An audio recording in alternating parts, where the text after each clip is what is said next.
A maioria dos corredores acha que para ganhar resistência tem que correr cada vez mais quilómetros, tem que aumentar o volume de treino. Mas isso não é necessariamente verdade. E se eu te disser que podes aumentar e muito a resistência, mesmo sem fazer treinos longos cada vez maiores, e se dividir o treino em 2 momentos separados te trouxer mais benefícios do que um treino longo todo contínuo?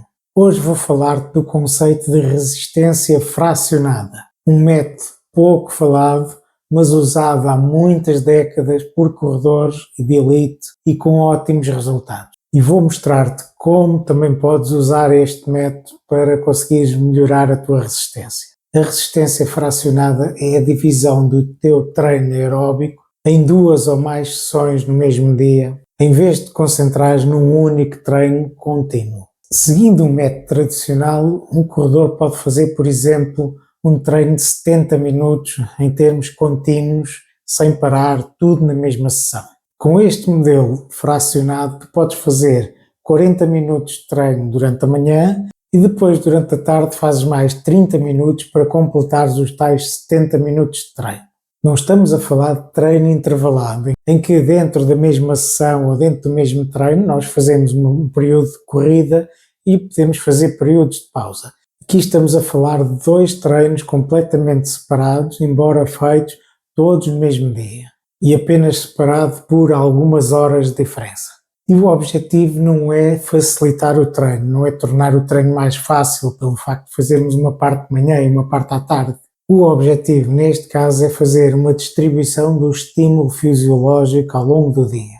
O objetivo não é treinar menos ou treinar mais fácil, é apenas organizar e distribuir melhor os estímulos que nós damos ao nosso corpo. E agora perguntas, quais é que são as grandes vantagens de fazer este tipo de treino? Os treinos longos, contínuos, aumentam bastante a nossa fadiga neuromuscular e também aumentam o stress do sistema nervoso central. Em termos resumidos, é muito mais desgastante fazer um treino contínuo. Ao fazermos esta divisão, nós estamos a reduzir o desgaste estrutural da sessão ou do treino. O treino fica muito menos desgastante e isto porque tem uma pausa de descanso entre cada uma das partes do treino.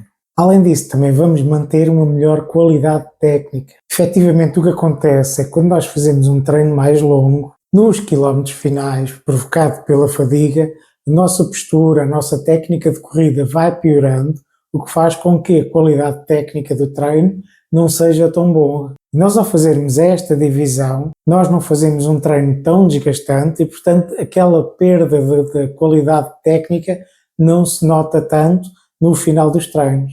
E, portanto, usando este método, a nossa técnica de corrida não se vai deteriorando ao longo do treino e a economia de corrida não se vai degradando também ao longo do treino. E, portanto, como vêem, existem grandes vantagens em fazer este tipo de treinos em complemento aos treinos mais longos feitos de uma forma contínua. Uma dúvida que provavelmente estás a colocar é quem deve fazer este tipo de treinos.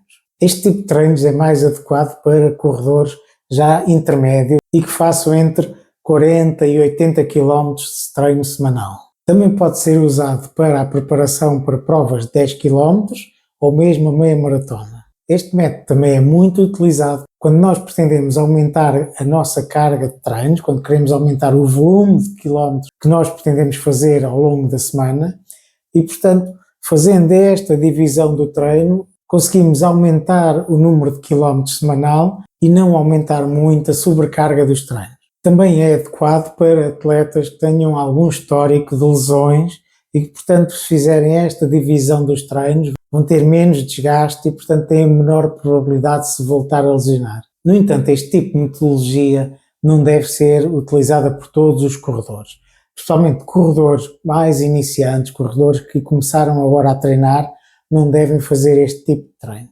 Por outro lado, corredores que façam, por exemplo, 3 treinos por semana, também não faz grande sentido estar a dividir o treino ao longo do dia. E corredores que também não tenham uma rotina estável de treinos, que numa semana treinam 3 vezes, na semana a seguir treinam 5 vezes, esse tipo de corredores também não faz sentido fazer este tipo de treinos. Basicamente, se o volume de treinos semanal não é muito longo, não faz muito sentido estar a dividir os treinos. Agora vou explicar-te como fazer este tipo de treinos na prática, porque é importante nós sabermos como se faz para não cometermos alguns erros que eu vou falar também já a seguir. Um exemplo é fazer 2 treinos leves durante o dia. Por exemplo, fazerem 40 minutos de treino leve durante a manhã e depois à tarde fazer mais 30 minutos também de treino leve e depois podem terminar o treino com 6 acelerações ou 10 acelerações de 100 metros, também para dar alguma velocidade ao treino.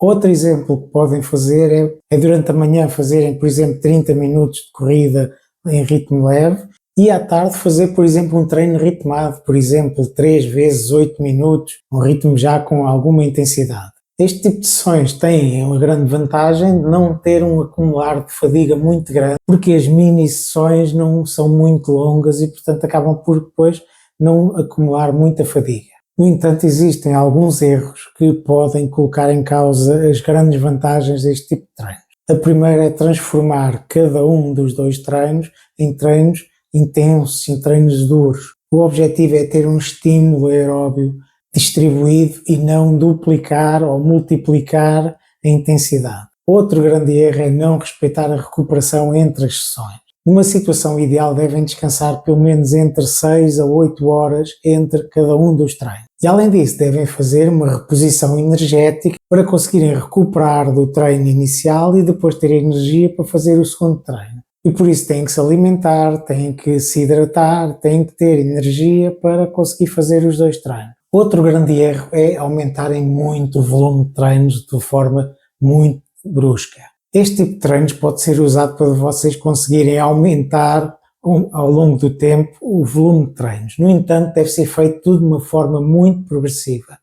O objetivo disto é dividir os estímulos e não aumentar o volume de treinos. E, portanto, a progressão é extremamente importante para vocês conseguirem utilizar este tipo de treinos da forma mais conveniente. Outro grande erro é utilizar estes treinos como substituto dos treinos longos normais que nós necessitamos fazer para, por exemplo, fazermos uma meia maratona ou uma maratona. Este tipo de treinos não vai substituir esses treinos longos. É uma forma também de nós conseguirmos fazer volume de treinos sem o desgaste que isso implica.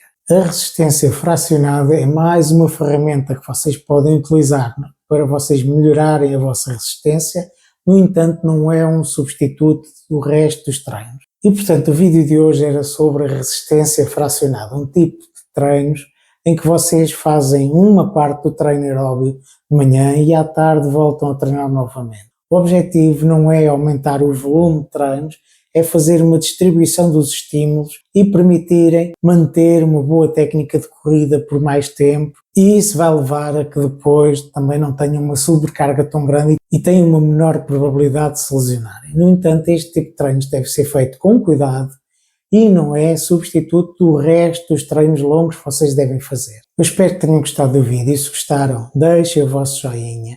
Não se esqueçam de partilhar com os vossos amigos, subscrevam o canal caso ainda não tenham subscrito e até à próxima e bons treinos.